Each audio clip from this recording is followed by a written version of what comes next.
Most of the news we got was from newspapers.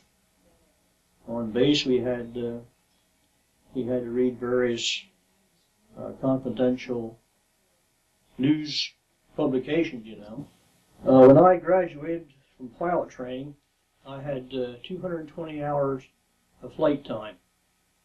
By the time the war was over, I had logged a total of 832 hours. In the 11 months that I was involved in training cadets, I flew a total of 610 hours.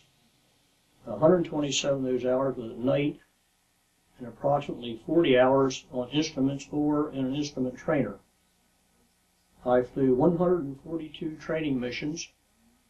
I trained 426 cadets, flew approximately 90,000 miles, and burned probably 21,000 gallons of gasoline. I would like to tell you something about my plane. It was a Beechcraft AT-7. It was manufactured in Wichita, Kansas in 1941. It had a wingspan of 48 feet.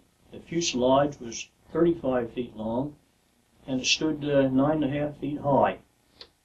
The twin engines were Pratt & Whitney R985s, each developing 450 horsepower.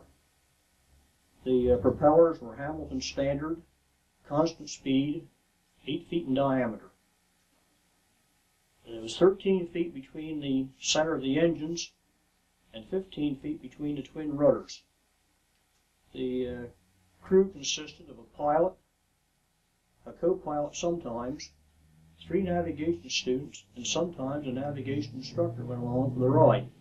Lots of times we'd be coming back at night and there'd be jackrabbits. There'd be old long-eared Texas jackrabbits sitting on the runway playing around. Of course, we couldn't land with the jackrabbits here because we might hit them and could cause an accident.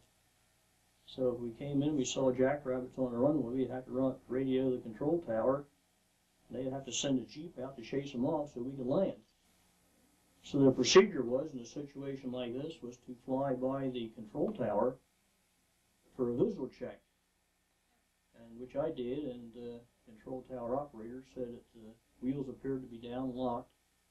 So I went on and landed, and thank God the wheels held and we didn't end up in a heap down the end of the runway.